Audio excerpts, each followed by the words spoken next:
So we're talking about, we'll get right to it because Penn State football fans want to know about Penn State football. So we're going to look at a couple of guys for 2021 that PFF has their eye on. Is there anyone that you want to throw out right away, or do you want me to start asking you about guys that I have on my list? I do think the most interesting player that I've watched closely, due in large parts of the game he had against Shaun Wade, is Jahan Dotson.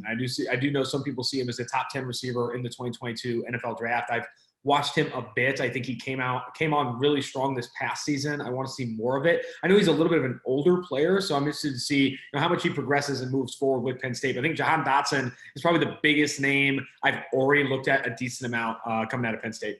He feels very slept on. That was one of the biggest things that he talked about last year, was that even after the season coming on strong at the end of the year, I think was third team all Big Ten. What is the area or the metric that you think he can stand to improve the most on to have that standout sort of season you're talking about? I do think it's separation, because I think where he showed up a lot was just in the contested catchability, ball skills, that type of stuff looked good. I want to see more consistent separation at and away from the line of scrimmage. I think a lot of that's more one-on-one opportunities. Didn't see a ton of those this past season. Shaun Wade was kind of his best competition. And where he won was at the catch point. And I think winning at the catch point is great. And you look for that in wide receivers. You look for that in guys like Rashad Bateman, Jamar Chase, guys that do a really, really good job of winning at the catch point. You want to see that, but you also want to see this next level of separation, especially on the short intermediate routes. It's very difficult to create separation quickly at the collegiate level and in the NFL. So when you are evaluating a wide receiver, when you can create separation in the red zone, on short yardage situations, on these quick hitting routes, 5 to 10 yards down the football field, that is what stands out to me in terms of being that versatile receiver in the NFL. And it's surprising, too, given his little bit undersized stature, that he has the kind of inverse of what you expect from his profile with the contested catches and not being as great at the underneath separation.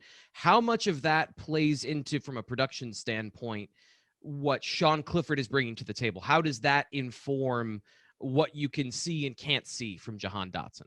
Yeah, I mean, I think there's obviously room for improvement for Clifford. I do think you want to see him be more consistently accurate, push the ball downfield even a little bit more. I think is an opportunity for Clifford as well. I think that's where you'll start to see the players around him start to have more success. It's very difficult to rank highly in advanced metrics or PFF receiving grade if your quarterback is not consistently putting the ball on target, because so much of that is opportunity. Getting accurate targets leads to production, and obviously you can overcome some of that and have a really good catch radius and those types of things. But Dotson is never really going to be obviously a catch radius guy. 5'11", 182 pounds, going to be more of a guy that I don't necessarily think he has to pigeonhole himself in the slot, playing kind of outside receiver this past season, but smaller guy. Inaccurate quarterbacks, it's going to be difficult for them to really meet their maximum box score or production potential. So wanting to see, more accurate targets and specifically more downfield targets as well.